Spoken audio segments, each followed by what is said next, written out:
Hello, everyone. I'm here today to talk to you about which yoga poses burn the most calories. Yoga can be an excellent way to burn calories, get into shape, and improve overall health.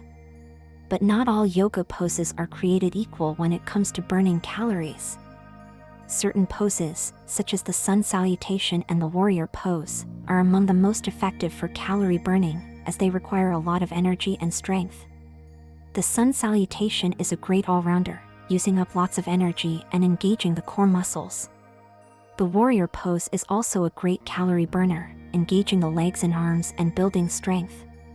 The Triangle pose is also great for calorie burning and muscle toning, as it requires you to hold your body weight while stretching out the muscles. The Chair pose is also great for calorie burning, as it engages all of your core muscles, including your abdomen, legs, and glutes. So if you're looking to burn calories and get into great shape, give these poses a try. And remember, if you're looking for an effective, fast-paced and challenging program that uses the proven principles of progression to help you trim down, tighten up, and get fit, check out the 12-week Yoga Burn program at the link in the comments below. Thanks for watching, everyone, and I hope you found this information useful.